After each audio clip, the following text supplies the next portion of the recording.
साल के अंत में होने वाले बिहार विधानसभा चुनाव को लेकर अब बड़े नेताओं का तांता लग गया है, जहां चुनावी सियासी माहौल में अपनी राजनीतिक रोटियां सेकते नजर आ रहे हैं।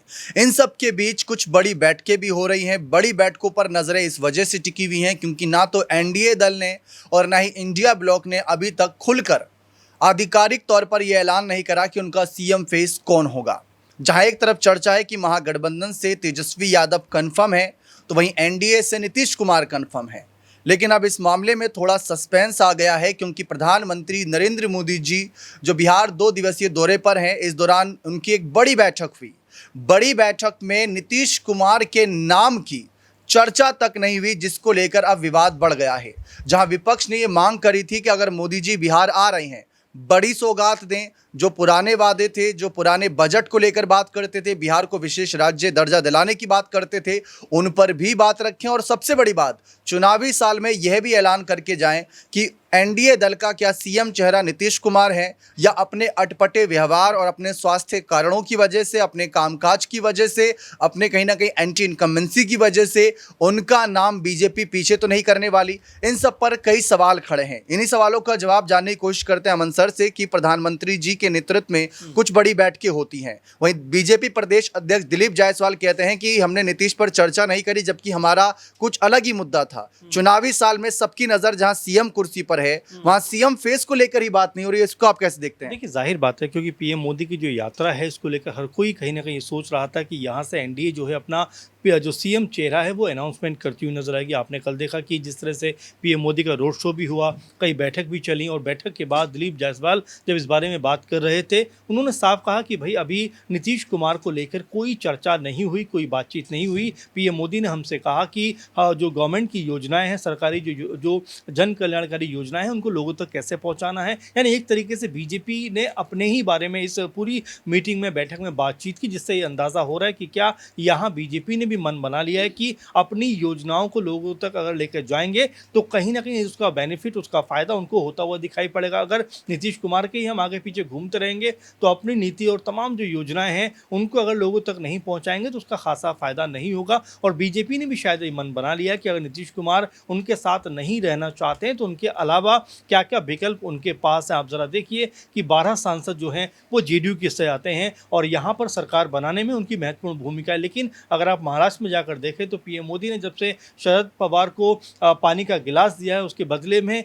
लग रहा है कि उनके जो 7-8 कह सकते हैं जो सांसद हैं वो एक तरीके से मोदी सरकार को अपना समर्थन दे सकते हैं। और ये अगर होता है तो केंद्र सरकार के लिए कोई दिक्कत की बात नहीं है, घाटे की बात नहीं है। और बिहार में भी यही संदेश देने का प्रयास किया गया कि भाई बीजेपी की बैठक में नीतीश कुमार कोई बहुत बड़ा उनके लिए मुद्दा नहीं है और बहुत बड़ा चेहरा भी नहीं है। अगर नीतीश कुमार नहीं भी लड़ेंगे साथ मिलकर तब भी बीजेपी को कोई फर्क नहीं पड़ेगा। और यही बात पीएम मोदी ने कल बैठक में कही। जायसवाल यही बात कहते हुए नजर आ रहे थे कि भाई पीएम मोदी ने कहा है कि तमाम लोगों तक आप पहुंच बनाइए और तमाम समाज के जो वर्ग हैं उनको साथ लेकर चलने का प्रयास कीजिए ताकि बीजेपी बिहार के अंदर मजबूत होकर चुनाव में आए। अभी अगर आप देखेंगे तो बीजेपी बिहार के अंदर सबसे बड़ी पार्टी है। तो ऐसे में बीजेपी को बस ये लग रहा है कि अगर 20-30 सीटें उनके पास और आ जाएं तो वो आराम से यहाँ पर भी सरकार बना सकते हैं। चिराग पासवान और मांझी तो उनके पास है ही, यहाँ पर अगर जेडीयू अलग हो भी जाती है तो फर्क नहीं पड़ेगा। तो अभी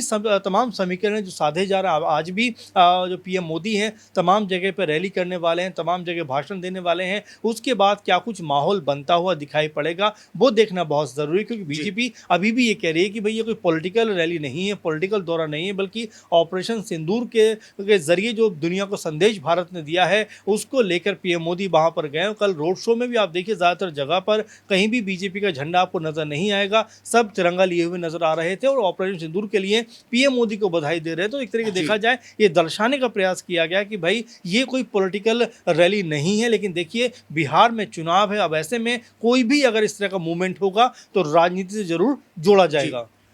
कहते हैं दूध का जला भी छाछ फूंक फूंक कर पीता है। साल 2020 का जख्म भूली नहीं होगी बीजेपी, जब नीतीश कुमार को 43 सीट होने के बावजूद भी सीएम फेस बनाया, मुख्यमंत्री भी बना दिया चुनाव में, कहीं ना कहीं कम आंकड़े होने के बावजूद जेडीयू के। लेकिन 2022 में नीतीश कुमार ने क्या किया बीजेपी के साथ, ये शायद बीजेपी भूली नहीं होगी। भले ही नीतीश कुमार ये कह रहे हैं कि अब मैं कहीं नहीं जाऊंगा, यहीं रहूंगा, अटल बिहारी वाजपेयी ने मेरे पे कहीं ना कहीं भरोसा जताया था, उस भरोसे पर खरा उतरूंगा अपने अंतिम सांस तक, वो बातें भले ही वो रख रहे हैं। और दूसरी हम राहुल गांधी को भी देखते हैं कि जब वो बिहार आते हैं तो तेजस्वी से मुलाकात नहीं करते। अब मोदी जी आए हैं, उनके नेतृत्व में बैठक हो रही है, बैठक चुनाव के सिलसिले पर ही होगी, लाजमी सी बात है, लेकिन नीतीश कुमार के नाम की चर्चा नहीं हो रही। तो दो राष्ट्रीय पार्टी कहीं दो क्षेत्रीय पार्टियों को साइड करने की फिराक में तो नहीं है। देखिए बिल्कुल, और इसमें कोई दोराई भी नहीं है। अगर हम कांग्रेस पार्टी के लिहाज से देखें तो मैं ये सवाल जब उदित राज जी जो कांग्रेस पार्टी के बड़े नेता भी हैं उनसे कर रहा था कि भाई राहुल गांधी लगातार बिहार जा रहे हैं, कभी बीपीएस के छात्रों से मिलते हैं, कभी पलायन रोको वाली बात कहते हुए नजर आते हैं, तो उन्होंने कहा कि ज़रूर है कि कांग्रेस पार्टी को बिहार में मजबूत होना चाहिए, तभी वो किसी दूसरे का सपोर्ट कर सकेगी। यानी कि इसके मायने ये थे कि अगर तेजस्वी यादव ज़्यादा कह सकते हैं कांग्रेस पार्टी को कम सीटें देते हुए नजर आएंगे या ज़्यादा दबाव बनाते हुए नजर आएंगे तो कांग्रेस पार्टी विकल्प पे फिर ध्यान देगी, अपना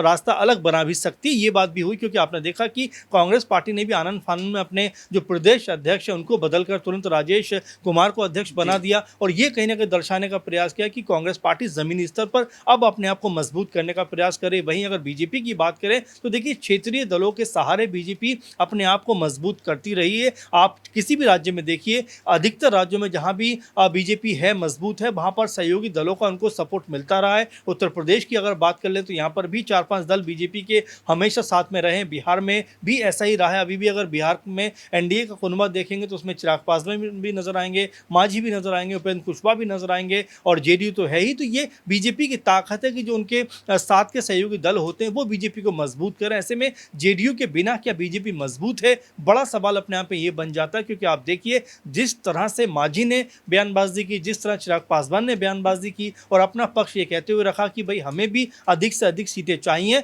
और हम भी मुख्यमंत्री बनने के दावेदार हैं। यानी कि एक तरीके से बीजेपी ने ये बताने का प्रयास किया कि भाई हमारे लिए एकमात्र जो चेहरा है वो नीतीश कुमार नहीं है, बल्कि हमारे लिए चिराग पासवान भी चेहरा हो सकते हैं, मांझी भी चेहरा हो सकते हैं, और तो और बीजेपी के अंदर या तो विजय सिन्हा की बात करें, जबकि विजय सिन्हा के घर में शादी का जो प्रोग्राम था उसमें भी कल पीएम मोदी पहुंचे हैं और दर्शाने का प्रयास किया है कि भाई विजय सिन्हा के साथ में किस तरह से वो खड़े हैं। आपने देखा कि विजय सिन्हा की शादी में जब पीएम मोदी पहुंचते हैं उनके साथ में कोई भी बड़ा लीडर नजर नहीं आता। यानी कि उन्होंने ये बताने का भी प्रयास किया है कि विजय सिन्हा भी एक बड़ी ताकत है, बड़ा चेहरा है, और बीजेपी उनके ऊपर भी दाव लगा सकती है। वहीं सम्राट चौधरी का जिक्र बार बार हो रहा है, तो यहाँ बीजेपी ने ये ठान लिया है कि जिस तरह से वो कह सकते हैं कि बीजेपी को मजबूत करना है वो उसको मजबूत करते हुए नजर आएंगे। और यहाँ जिस तरह नीतीश कुमार की चर्चा नहीं हुई है, एक संदेश जरूर यहाँ पर दीपक दिया गया है कि क्या नीतीश के बिना अब बीजेपी अपनी कोई बड़ी रणनीति बना रही है और उस रणनीति में क्या नीतीश कुमार शामिल नहीं है। अगर ऐसा होता है तो बिहार की राजनीति में